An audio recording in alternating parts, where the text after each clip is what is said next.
Hello all, చింతపిచ్చలతోటి ఇంకొక game అయితే తీసుకొచ్చిన. మొన్న అయితే వానగుంతల గేమ్ అయితే చూపించాం కదా. ఈరోజు ఇంకొక గేమ్ అనమాట.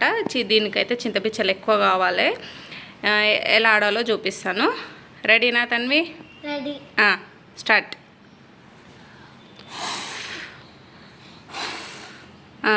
అలా ఊదిన తర్వాత బిచ్చకి మధ్యలో టచ్ అవ్వకుండా తీయాలన్నమాట పక్కకి. లాస్ట్ వరకు అలా ఊది 2 సార్లు ఊదాలి. ఒక్కరు 2 సార్లు ఊదాలన్నమాట. ఊదిన తర్వాత బిచ్చలు అనేది మనకు టచ్ అవ్వకుండా స్లోగా తీయాలి. ఒకవేళ టచ్ అయ్యిందనుకో వాళ్ళ టర్న్ అయిపోయినట్టు. తర్వాత మళ్ళీ అన్ని మిడిల్లో కనేసి మళ్ళీ మనం 2 సార్లు ఊదాలన్నమాట. ఊదిన తర్వాత మనం కూడా అలా తీయాలి. లాస్ట్ వరకు ఎవరికి ఎక్కువ కదిలింది నానా కదిలింది, అది కూడా ఇచ్చేసేయాల.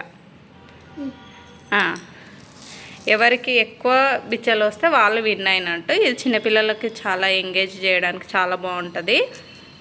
మేమైతే స్కూల్లో ఉన్నప్పుడైతే ఏంతో ఆడుతుంటే పెన్నులు, అందరితోటి పెన్నులు కలెక్ట్ చేసి అన్ని ఇట్లా పట్టుకొని ఇలా పెన్నులతోటి వేసి పెన్నులు కదలకుండా తీసేది ఆడుతుంటిమి.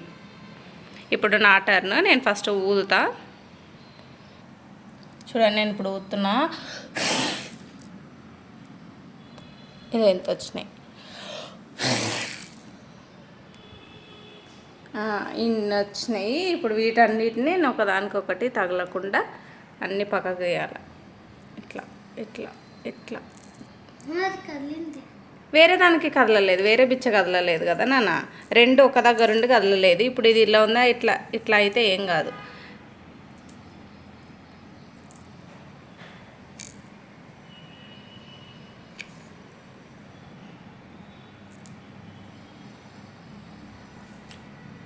ఇలా అన్నీ తీసేయాలి.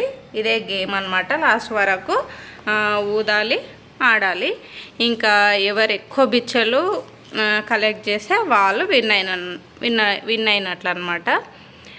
మీకు ఈ గేమ్ నచ్చిందా, బాగుందా అనేది మీరైతే కమెంట్ చేసి అయితే చెప్పండి. Thanks for watching. Take care. Bye bye.